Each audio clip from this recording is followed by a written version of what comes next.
hadir membersamai aksi kita pada sore hari ini sesuai kesepakatan Indonesia Gelap. Aksi ini dimulai pukul 12:30 waktu Indonesia Barat dengan long march dari Taman Ismail Marzuki menuju Istana Negara sebagai titik pusat aksi. Dan multifungsi ABRI, keterlibatan militer dalam sektor sipil berpotensi menciptakan represi dan menghambat kehidupan yang demokratis.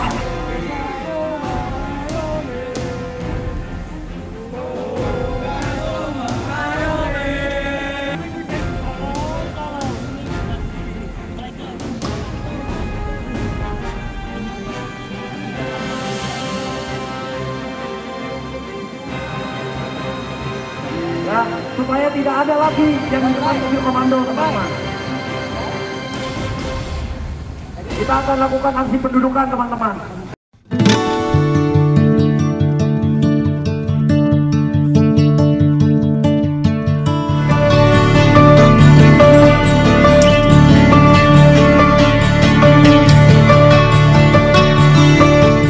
Bismillahirrahmanirrahim. Assalamualaikum warahmatullahi wabarakatuh. Pemirsa Masyumi TV dimanapun berada, kita berharap teman-teman kita dari Aceh sampai Papua menonton terus acara Masyumi TV dan Ahmad Yani Channel ini. Juga teman-teman kita para diaspora seluruh dunia terus menyaksikan dan mengikuti diskusi menarik. Hari ini kita akan diskusi masih terkait dengan Indonesia Gelap, terkait dengan demo aksi mahasiswa beberapa hari lalu di beberapa tempat kota besar di Indonesia. Di antaranya ada 13 tuntutan yang disampaikan, dan di antara 13 tuntutan ini kita akan mengelaborasi, akan kita diskusikan sedikit dan mungkin juga lebih tajam karena yang berbicara ini para pakarnya, yaitu satu Pak Margarito Kamis, dosen dan juga ahli dalam hukum tata negara, dan juga Pak Ahmad Yani SHMH, Ketua Umum Partai Masyumi yang juga pakar hukum tata negara. Ada 2 atau 3 tema nih yang mungkin kita akan bahas nih. Saya mulai dulu dari Pak Margarito, ini tentang efisiensi dan rombak kabinet merah putih. Ya, borosnya para pejabat yang tidak bertanggung jawab harus diatasi dengan merombak para pejabat yang bermasalah. Nah, apakah kemarin Brojonegoro diganti sebagai Menristek ya, Menteri Pendidikan Tinggi ya, dan Ristek. Ya. Itu belum dianggap sebagai reshuffle ya. Kan yang diharapkan mahasiswa ini reshuffle total gitu. Kita nggak tahu ya apa yang yang mereka mau gitu ya, tapi dari segi konsep ya itu namanya perubahan gitu. Bahwa perubahan parsial, perubahan yang total dan segala macam itu soal lain, tapi itu perubahan. Dan kalau Pak Mendikbudristek itu yang saya baca, beliau memang mengundurkan diri dari jabatan itu. Oh, mengundurkan diri. Iya, beliau mengundurkan diri dari jabatan itu sehingga ya memang kalau orang sudah mundur buat apa? Kalau dia sudah mau mundur, Anda pertahankan di situ juga ya, pasti tidak bakal perform gitu kan. Jadi ya logis saja. Begitu itu kalau Mendikbud itu. Tapi saya pikir begini ya, kalau soal isu pendidikan ini, Anda ini TV Masyumi dan kita ini semua tahu gitu ya. Di Abbas ya, Harun Ar-Rasyid. Kalau tidak salah itu Baitul Hikmah pertama soal pendidikan. Ya, dia yang bikin. Dan itu yang membuat untuk beberapa waktu lamanya, beberapa abad, Islam itu memimpin peradaban pendidikan. Kita membuat pendidikan itu hebat pertama. Ahli-ahli kita kedokteran, kimia dan segala macam yang kemudian berkembang di Eropa itu kan datangnya dari peradaban Islam yang kalau saya itu saya tahu itu dimulai dengan Harun Ar-Rasyid, begitu ya, Al-Maun dan seterusnya dan beberapa. Dalam peradaban Islam juga kita menemukan betapa Islam begitu hebat dalam soal pendidikan itu di Spanyol, begitu ya. Jadi dan itu membawa kejayaan Islam untuk beberapa waktu lamanya sebelum akhirnya berakhir dengan Turki Utsmaniyah juga berakhir setelah Perang Dunia Pertama itu. Apa yang mau saya bilang adalah ini penting sekali pendidikan ini. Nah, dan pendidikan itu bukan soal membangun fisikly saja, bukan, tetapi isinya, substansinya. Bang, berapa kita punya kimiawan sekarang ini? Berapa kita punya fisikawan sekarang ini? Berapa kita punya biologi sekarang ini? Berapa kita punya matematikawan sekarang ini? Abang, saya, Ustadz Yani, Henry, Dulu itu kita masih SD, kita ada punya pelajaran mengarang, ya. congak. Iya. Dulu kita SD. Ada budi pekerti. Ada boleh kita dilatih berpikir kan itu mengarang itu. Kita hari Sabtu dulu tuh kan ada hari Krida atau hari Dharma Wisata tuh kita pergi ke pantai segala macam. Tapi hari Senin atau Selasa kita udah masuk tuh tulis apa yang kau lihat kemarin kita nulis dibacakan. Jadi kita terlatih berpikir itu kan tidak ada. Mungkin yang begini-begini mesti dipikirkan lagi. Kan? Di atas itu semua saya mau bilang begini, pendidikan itu luar biasa. Penting. Terlihat kita sekarang tertinggal dari segi itu ya. Cina ketika orang bikin ChatGPT, Cina sekarang bikin DeepSeek. Mirip-mirip itu ya. Poinnya adalah apa kemajuan teknologi mereka luar biasa. Kita belum bisa. Bang, saya itu satu hari berpikir tentang mesin potong rumput. Potong rumput di kebun gitu ya. Di mana harus saya cari? Ya mau saya bilang teknologi pertanian yang kecil-kecil begitu yang bisa petani-petani kecil memudahkan petani kecil susah juga. Apa ini tidak perlu dipikirkan atau harus dipikirkan? Dan ini kan berarti inovasi teknologi begitu ya, yang canggih bikin kecil-kecil, dia efektif, dia hebat tapi bisa dijangkau. Ini kan soal pendidikan. Nah, apakah ini tidak layak dijadikan isu utama dalam pemerintahan kita, setidaknya di bidang pendidikan, ataukah perlu? Nah, sebegini jauh saya belum lihat itu. Sebegini jauh gitu ya. Saya tidak tahu apakah karena ini baru 100 hari, saya nggak tahu. Atau karena mereka lagi pusing dengan soal potong-potong. Efisiensi itu kan bahasa kampung itu ya, potong-potong anggaran kan. Ini tidak penting, potong. Ini tidak penting, cut off. Kalau di Amerika Serikat kan namanya cutting budget. Begitu potong kan itu. Dan sekarang ini sedang berlangsung juga di Amerika Serikat. Berbagai macam efisiensi dilakukan di Amerika Serikat. Tidak sedikit orang-orang di kantor Gedung Putih diberhentikan, orang-orang di FBI juga diberhentikan. Kejaksaan malah di Amerika Serikat itu banyak orang yang mundur. Sekarang ini nih. Nah, apakah tepat betul polisi cutting off budget sekarang ini dengan konspirasi ini, ataukah perlu dikenali ulang persis seperti yang mahasiswa minta sebenarnya kenali ulang, kenali ulang, pikir ulang, di batas tertentu review, gitu ya, masuk akal apa enggak? Nah, untuk mengatakan masuk akal dan tidak masuk akal, tentu saja orang-orang sana mesti ngomong, orang-orang sana maksud saya pemerintah, gitu ya, pada bidang-bidangnya. Kalau tidak di kementerian masing-masing, ya di kantor kepresidenan dong, yang mesti keluar ngomong begini loh, begini. Kami minta bersabar, akan begini, semua dalam rangka ini masih kira-kira masih adjustment ini. Kami lagi mencari apa penyesuaian di sana sini agar untuk bisa berlari lebih cepat secara tersistem. Kira-kira begitu gitu ya. Tapi memang sekali lagi pendidikan penting. Penting. Dan kalau itu misalnya menteri diktinya udah diganti gitu kan, artinya kan ini tuntutan efisiensi jangan banyak-banyak lah jumlah kabinet gitu. Sementara tuntutan untuk soal kabinet ini. Tuntutan nomor 11. Tuntutan ya. Efisiensi dan rombak kabinet merah putih. Boros. Saya begini Bang, saya bandingin. Kabinet presidensial pertama di Amerika Serikat itu menterinya 3. Waktu Indonesia datang, kabinet pertama kita itu sekitar 14. 14 kementerian. Mengurus banyak persoalan. Ngurus banyak persoalan. Negara kita dengan postur itu, kalau Anda cek lagi nanti di perdebatan Undang-Undang Dasar 1945 pada bulan Juli itu, yang para pendiri bangsa ini menghendaki negara kita adalah negara pengurus. Negara pengurus.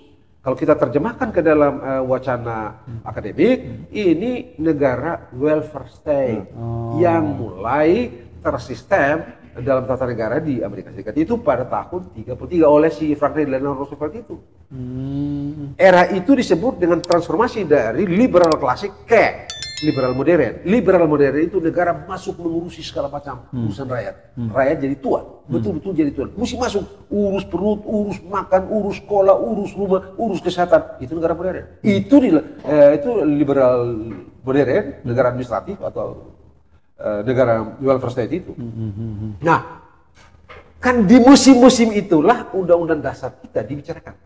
Karena itu perdebatan. Maka mereka itu memimpikan negara kita itu urus macam-macam.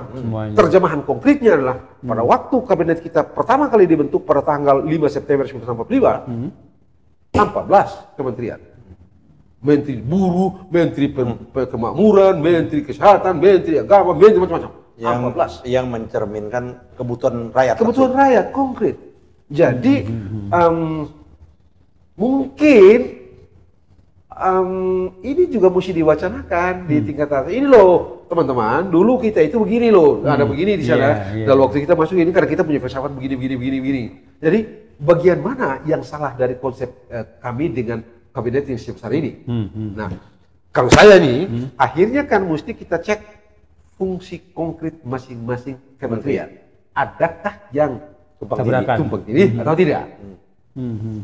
Mari kita contohkan teman kita ini, teman beliau juga nih, teman Hendy juga nih, Menteri Urusan Hak Asasi Manusia. Oh, Mr. Natalius Pigai. Sohib kita nih. Sohib. Apakah apakah perlu itu? Karena kita punya Komnas HAM. Apakah tidak sebaiknya Komnas HAM aja misalnya kita perluas sedikit fungsinya, perkonkret sedikit fungsinya, lalu kita tambah budget, nggak selesai masalahnya. Begitu ya? Kan independen komisi Komnas HAM. Nggak apa-apa soal independen sudah kita rancang kok. Itu kan sudah diberikan oleh hukum aja tuh. Jadi kita tinggal bikin aja. Oke, kan fungsinya sama tuh. Kalau enggak nanti kawan kita ini dia mau apa ini? Kawan kita ini. Tuan PKI ini nih, dia mau usaha apa nih? Administrasinya. Dia mau turun mengawasi pekerja di, katakanlah cek bagaimana perlakuan korporasi terhadap pekerja. Misalnya, begitu katakanlah dia mau cek itu karena itu bagian dari hak mendapatkan kerja, jadi pelayanan mesti benar segala macam. Apakah itu yang dilakukan? Kalau dia lakukan itu, bagaimana dengan Departemen Pekerjaan Tenaga Kerja yang juga melakukan itu, ya kan? Orang-orang Departemen Kementerian Tenaga Kerja itu kan ada unit yang mengecek gitu, mengawasi, mengaudit cara pekerja buruh kita diperlakukan oleh perusahaan. Itu dicek oleh Kementerian Tenaga Kerja. Lalu apakah itu yang juga menjadi fungsinya dan dilakukan oleh Tuan PKI? Misalnya begitu ya. Satu, kalau misalnya ada penegakan hukum yang keliru, sebegini jauh orang seringkali pergi ke Komnas HAM. Apakah ini akan dimasuki lagi oleh Mr. PKI misalnya, begitu ya? Ini kan begitu mesti dibicarakan. Apakah itu yang Anda mau atau yang apa yang Anda mau? Memang teman-teman mahasiswa tidak menawarkannya secara konkret, mereka bicara global. Gitu ya. Nah, tapi ya pemerintah lah yang mesti berpikir. Syukur-syukur kalau misalnya DPR bisa ikut nimbrung gitu ya, bikin panja bla bla bla bla sehingga bisa bicarakan itu. Kurang begitu, Mas. Oke. Kalau menurut Pak Ketum bagaimana nih? Ya, kira-kira dengan kabinet yang ada ini, asumsi yang kita tangkap atau dari penjelasan mahasiswa pada ini kan tuntutannya mahasiswa. Ini kan tuntutannya mahasiswa dan masyarakat sipil. Tapi coba kita lihat dalam perspektif pemerintah. Gitu loh. Kenapa ini dipecah-pecah? Gitu loh. Kalau kita lihat dari argumentasi yang disampaikan itu adalah agar menjadi fokus dia. Fokus. Contoh, tadi kan beliau kan Menteri Hak Asasi Manusia. Kan kita ada Menteri Koperasi dan UMKM. Kan? Sekarang kan dipecah, dibelah. Koperasi ya koperasi, UMKM UKM. UMKM dalam kecil dan yang kecil dan sangat kecil, mikro dan sangat kecil. Tinggal memang letak argumentasinya yang kita butuhkan. Kalau argumentasinya bahwa kenapa ini harus fokus kita mau mengembangkan koperasi, ya kan, mengembangkan bagian dari unit kegiatan ekonomi negara. Di samping ada faktor swasta dan ada faktor ekonomi, bahwa ada koperasi. Dan kita harapkan koperasi ini bukan hanya kayak sekarang, dari ketua koperasi atau ketua untuk duluan, hanya sebagai komplement, tapi menyelmahkan atau menerjemahkan pasal 33 itu, ya kan, sektor itu, maka koperasi akan menjadi besar. Itu dalam dataran itu saya kira secara saya oke gitu loh. Oke, setuju. Setuju. Memang koperasi kita harus dorong kayak negara-negara Skandinavia semuanya besar dia. Jadi koperasi bukan pelengkap penderita. Nah, agar dia menjadi tidak pelengkap penderita, akan dilihat program dan anggaran. Ya. Jangan basa-basi gitu loh. Bagaimana kalau seperti yang sekarang ini, cita-citanya seperti itu, tapi tidak ditunjang dengan program dan anggaran. Terus unit yang dipimpin oleh Maman ya? Maman Abdurrahman. Maman Abdurrahman. Nah, dia dalam sektor apa ini? Yang seperti ini, yang UMKM ini. Nah, yang ini yang menurut saya sampai saat ini Ustadz belum clear. Jadi wajar akhirnya orang menimbulkan berbagai macam pertanyaan gitu loh. Padahal kenapa nggak digabungkan saja? Kenapa nggak diciutkan? Ya, tadi kan Kementerian Hukum dan HAM, sekarang menjadi 3. Kementerian Hukum sendiri, Kementerian PAS, Imigrasi, Kementerian HAM. Nah, sama kalau beliau tadi, apakah tidak bahasanya tadi tidak menjadi tumpang tindih di Komnas HAM? Nah, saya berbalik sebaliknya. Saudara, komitmen pemerintah, penghargaan pemerintah kan pemerintah ini terhadap yang namanya HAM itu sendiri. Nah, kalau komitmen kayak gitu, maka harus tercermin juga dalam program anggaran seperti itu. Iya dong. Jangan hanya sebagai tempat penampungan. Jadi kita serius betul. Jadi itu belum tercermin. Jadi kalau si Pigai kemarin teriak-teriak anggarannya kan diledek orang. Iya. Saya bilang wajar. Mungkin kalau dengan cita-citanya tidak ada persoalan dalam tata kelola pemerintahan yang tidak berhimpitan dengan persoalan asasi manusia, maka apa yang dituntut oleh Pigai menjadi sangat kecil, gitu loh. Tunjangan anggarannya itu. Iya. Ya kan tergantung paradigma kita ini seperti itu. Nah, terus berbagai macam. Nah, masyarakat ini menilai, kawan-kawan mahasiswa menilai ini, yang masalahnya sekarang ini, yang kata Pak Prabowo kemarin membandingkan, ya kan dengan dengan Timor Leste. Ini kan orang menganggap bahwa kenapa harus membandingkan pada negara baru gitu loh. Kenapa kan tidak membandingkan, banyak juga nih. Kenapa tidak membandingkan dengan Amerika gitu. Kenapa tidak membandingkan dengan negara maju seperti itu sebagai contoh kalau mau jadi perbandingan seperti itu. Nah, oleh karena itu harus dibutuhkan yang kita nggak bisa lupakan Ustadz, program kabinet ini kan pembantu presiden. Iya. Ya. Gagal atau tidak gagalnya menteri ini, berhasil menteri, bukan berhasil menterinya, presiden. Presidennya. Gagalnya menteri, gagalnya presiden. Betul. Nah, oleh karena itu menurut saya memang di tingkat kementerian ini bisa saja nggak bisa kita nafikan. Ada orangnya presiden, the man of presiden, all man presiden, wajar. Karena dia mau mengambil programnya. Jadi yang persoalannya, tapi jangan bagian dari untuk membayar jasa sebagai tim pemenangan itu. Itu yang jadi problem. Betul. Boleh Kak, boleh. Kalau saya presiden, saya tentunya mau cari ruang lingkup juga siapa yang ada di kanan kiri saya. Tapi yang memang memenuhi syarat, standar dan kualifikasi seperti itu. Jadi jangan tempat penampungan.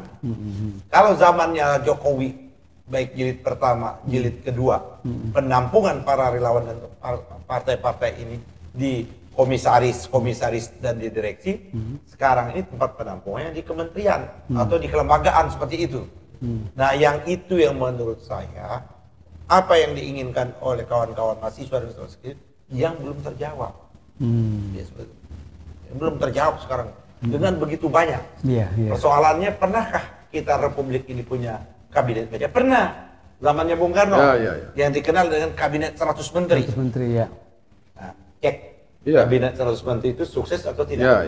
Apa usahanya Pak? Iya, sudah pasti kita tahu lah itu kan gagal. Proses gagal. Tapi yang bisa mau bilang begini, kalau kita bicara soal postur kabinet, kita memang mesti meletakkannya dalam ideologi juga. Tadi sebenarnya saya belum tuntas. Individualisme berkonsekuensi pada pemerintah itu tidak boleh panjang tangan. Nggak boleh panjang. Rakyat dibiarkan saja keurusan sendiri.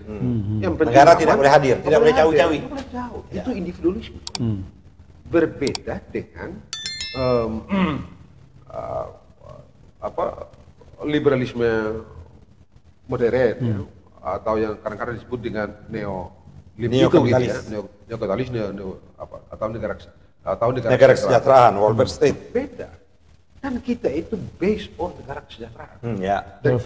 Dari awal. Coba cek perdebatan para pendiri negara ini dalam bikin undang-undang dasar pada tahun 1945 dulu. Dan makanya ada betul. Makanya ada pasal fakir miskin dan fakir miskin dan segala macam itu diurus oleh negara. Kan negara pengurus. Ini negara pengurus. Betul. Negara yang dikehendaki oleh para pendiri negara kita dengan based on gotong royong, based on kekeluargaan, itu negara pengurus. Negara nggak boleh diam. Negara berpangku tangan, kalian usaha sendiri, enggak. Enggak. Soalnya sekarang adalah pada implementasi. Bung Karno tadi bicara, tadi beliau bicara mengenai koperasi. Bung Hatta tegas bicara mengenai koperasi sebagai usaha bersama. Karena basisnya adalah gotong royong. Basisnya adalah kita, bukan aku. Begitu dia. Kita. Kekuatan bukan modal. Bukan modal. Kekuatan adalah kolektivitas. Begitu ya. Jadi di situ basis. Kenapa postur kecil dan postur besar? Persoalannya adalah apakah besarnya kayak apa? Begitu. Itu yang mesti dikasih reasoningnya, alasannya begitu ya. Tadi itu yang kita bicara. Kalau ini dan ini mirip-mirip apa enggak? Apa ini menteri atau apa cukup badan? Misalnya, kayak gitu-gitu itu kalau kita mau bicara dalam kerangka ini. Tapi poinnya adalah bahwa negara mesti urus. Karena welfare state itu ya. Welfare state. Dan kita anut itu. Di dalam undang-undang dasar. Jelas itu yang dimau para pendiri negara ini. Ya, tadi Ketum udah mulai soal politik balas budi tadi untuk kabinet ya, maksud saya. Gimana? Soal quid pro quo ya. Quid pro quo ini hampir tidak bisa dihindari. Tidak mungkin. Anda tahu berapa Elon Musk itu memberikan sumbangan kepada PAC-nya Republik, PAC-nya Trump sekarang. Dan apa yang Trump dapat sekarang? Anda tahu kalau Anda baca Times, Anda baca New York Times dan segala macam, Anda menemukan satu hal yang sama di antara seluruh para intelektual Amerika Serikat. Bukan lagi milioner, bilioner yang pada waktu campaign mereka itu memberikan dana kepada pemenangan Trump, itu sekarang yang mengendalikan pemerintahan Amerika Serikat. Di hari-hari ini orang berdebat mengenai ini deep state ini bukan lagi konglomerat, tapi mereka masuk ke dalam.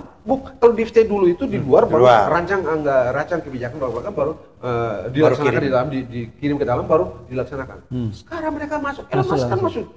Dan ikut memutuskan. Itu memutuskan. Dia malah memimpin apa yang disebut dengan DOGE, Department of Government Efficiency, begitu ya. Dan dia cut off karena sekarang. Dan itu ribut sekarang ini di Amerika Serikat. Ya begitu ya. Jadi memang agak susah ini quid pro quo itu. Memang agak susah politik balas budi itu. Tapi bagaimana caranya supaya terlihat itu reasoning, masuk akal. Memang ini harus diambil.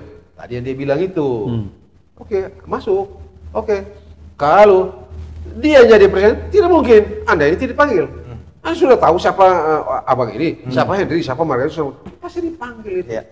Soalnya adalah orang qualified atau tidak.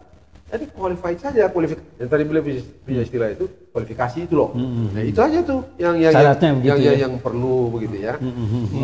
Oke. Jadi kita sekarang beranjak tadi masalah kabinet. Tapi memang sekarang ini menjadi pokok persoalan itu yang nampak adalah politik balas budi tanpa kualifikasi. Itu yang di luar standar ya. Ya banyak. Itulah yang memperkeruh persoalan. Iya makanya memang perlu evaluasi total. Saya setuju evaluasi total ini.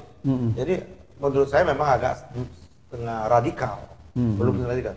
Memang orang-orang yang bisa menghambat gagasan-gagasan Pak Prabowo, baik dia sadari atau kena kedunguannya bahasanya Rocky, ya memang harus out gitu loh. Iya. Oke. Terima kasih Pak Margarito dan juga Pak Ahmad Yani. Pemirsa sekalian, kita berharap sekali ini didengarkan, ditonton tadi dan bermanfaat bagi kita sekalian semuanya. Terima kasih. Billahi taufiq wal hidayah. Wassalamualaikum warahmatullahi wabarakatuh. Waalaikumsalam warahmatullahi wabarakatuh.